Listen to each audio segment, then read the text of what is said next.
Magandang araw sa inyong lahat at welcome sa aking channel.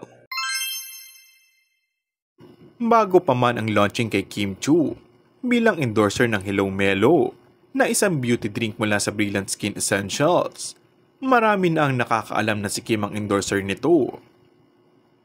Ang inihintay na lang ng mga fans ng aktres ay ang formal launching niya kung paano ipopromote ang beauty drink at kung may kasama bang billboard na sigurado naman.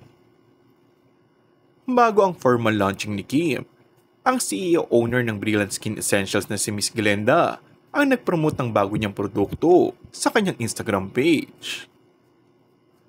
Samantala, sa launching kagabi ni Kim, siguradong natanong siya kay Paolo Avellino sa status kung may relasyon man sila at kung totoong may gagawin silang pelikula.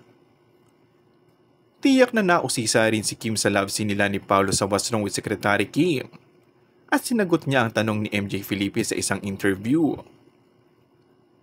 Ayon kay Kim, inalalayan siya ni Paolo sa love scene nila.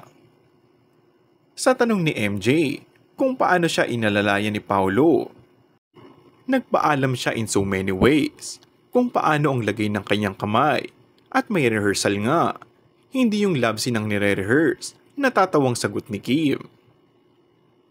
May rehearsal man o wala, nagawa ni na Kim Chiu at Paolo Avellino na nakakakilig ang love scene nila, pati yung kissing scene nila sa loob ng cabinet.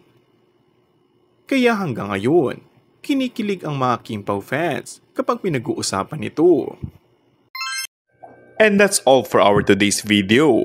Kung bago ka lang sa aking channel ay mag-subscribe at pindutin na rin ang notification bell. Maraming salamat!